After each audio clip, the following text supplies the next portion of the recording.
Hola, soy Wilson Pino. Bienvenidos a este espacio que va a bendecir poderosamente tu vida, porque en este espacio hablaremos de la palabra de Dios y su palabra es suficiente y alcanza para todo.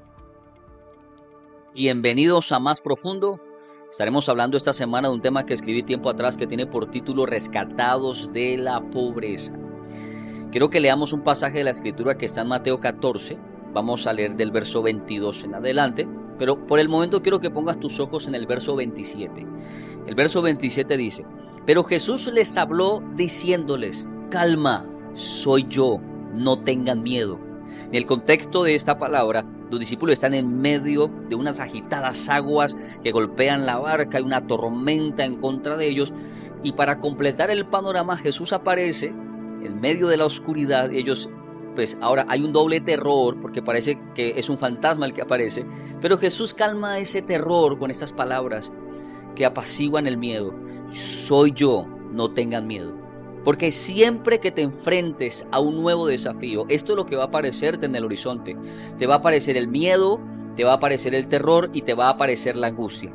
Pero luego de ver la mano de Dios en medio de esa situación, tu confianza crecerá tanto que no volverás a ser la misma persona nunca más. Qué peligro son aquellas personas que ya no le temen a las tormentas, que ya no le temen a las crisis financieras, que ya no le temen a las amenazas.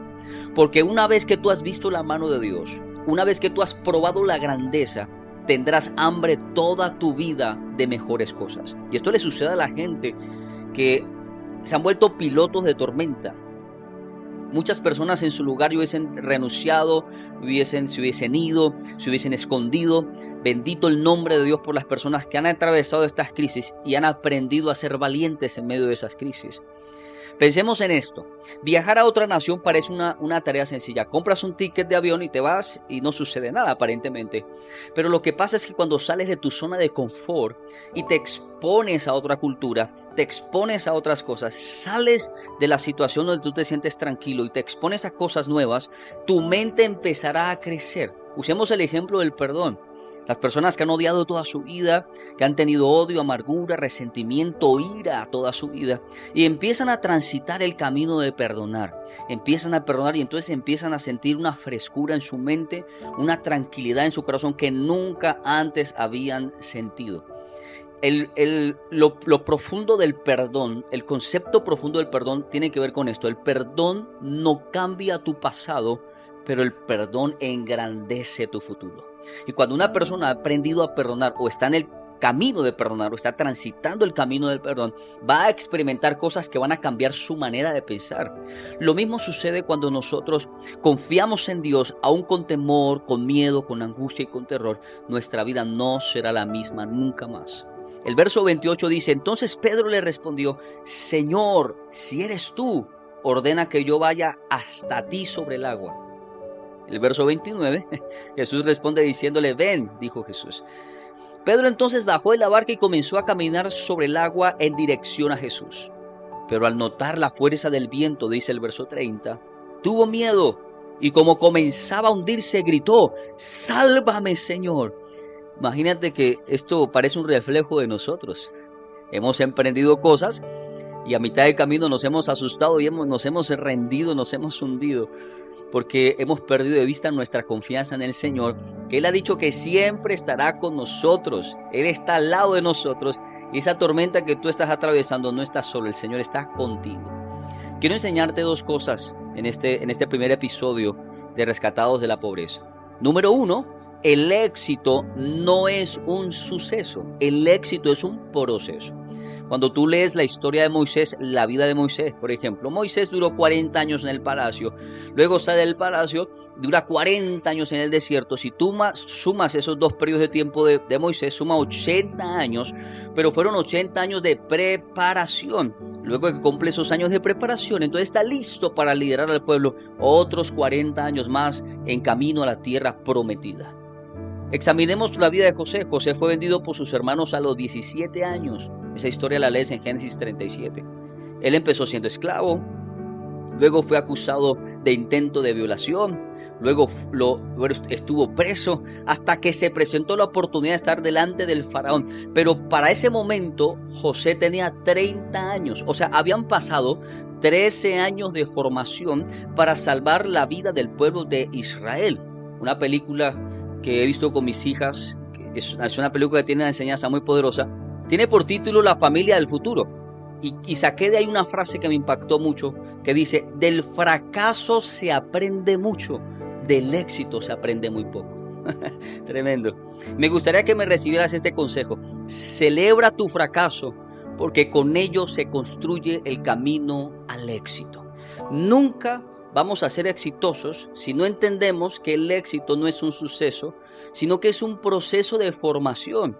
Es un proceso en el que el Señor tiene la intención de que tú tengas un crecimiento en tu carácter, que tengas un crecimiento en tu inteligencia emocional, que tengas un crecimiento no solamente físico, sino mental, y bueno, en todas las áreas, que ese es el propósito del Señor con nosotros en la tierra.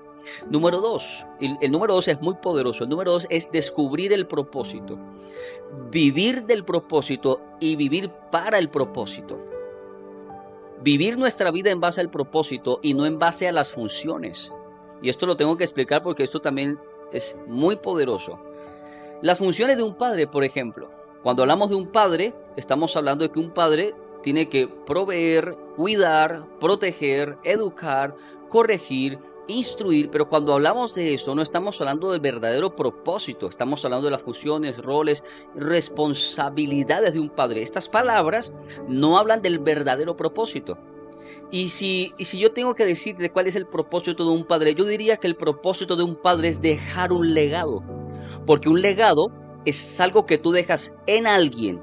Una herencia es algo que tú le dejas a alguien. Hay una diferencia enorme en esa situación. El Salmo 127, versículos del 4 al 5 en la versión NTV dice: los hijos que le nacen a un hombre joven son como flechas en manos de un guerrero. Qué feliz es el hombre que tiene su aljaba llena de ellos. Entonces entendemos una verdad. Tenemos una tarea muy importante en la vida y esa tarea es descubrir nuestro propósito. Yo no puedo decirte cuál es tu propósito porque yo no te hice a ti. Entonces, descubrir nuestro propósito tiene que ver con encontrarnos con el que nos hizo, el que nos formó, el que nos diseñó y nos programó para un propósito específico en la tierra. Y esto tiene que ver precisamente con tener una relación con el Creador.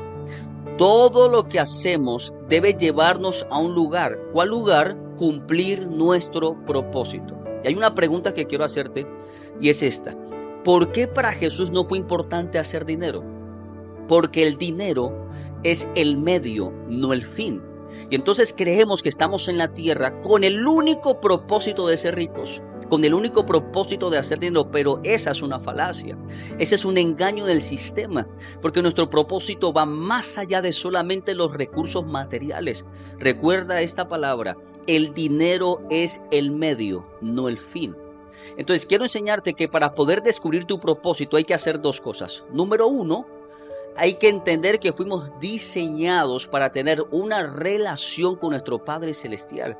Eclesiastés 12 al 13 en la versión TLA dice: puedo terminar este libro diciendo que ya todo está dicho, dice Salomón.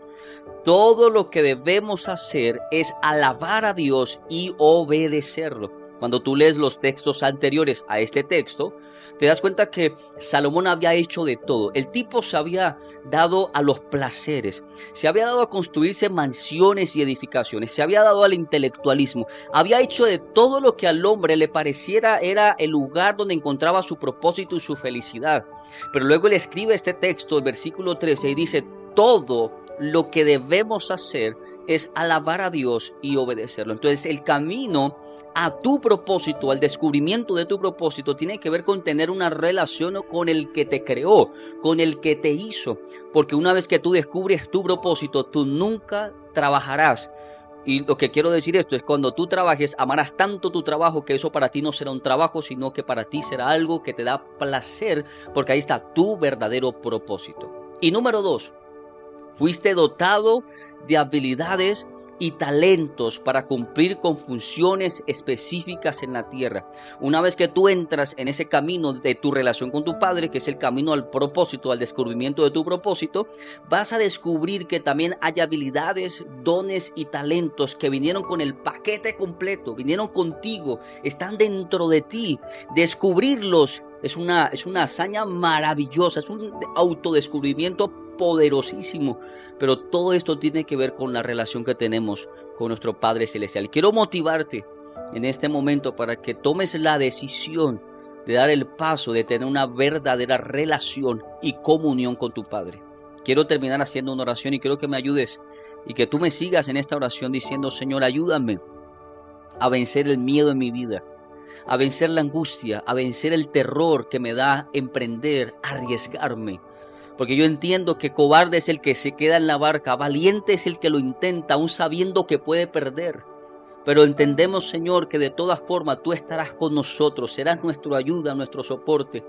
Te pedimos que nos enseñes tu voluntad para nuestra vida, porque entendemos que en tu voluntad está nuestro propósito. Entendemos que en tu voluntad está el descubrimiento, los dones, los talentos y las habilidades que tú tienes en mí. Si tú estás caminando en tu propósito y si has descubierto los dones y las habilidades y los talentos que Dios ha puesto en ti, te felicito. Y yo oro para que ayudes a otras personas a encontrarse con el Señor y a enrutar su vida en la dirección en la que el Señor quiere que enruten su vida. Sus pies y sus pasos se han dirigido a los caminos de los cuales el Señor desea que estas personas transiten. Yo bendigo tu vida en el nombre de Jesús. Y yo creo que desde este tiempo el Señor empezará a cambiar tu forma de pensar para que tu forma de vivir empiece a cambiar también. Recuerda que tu verdadero propósito, tu asignación, no está en otro lugar que no sea en una relación con el Señor. Te bendigo. Amén.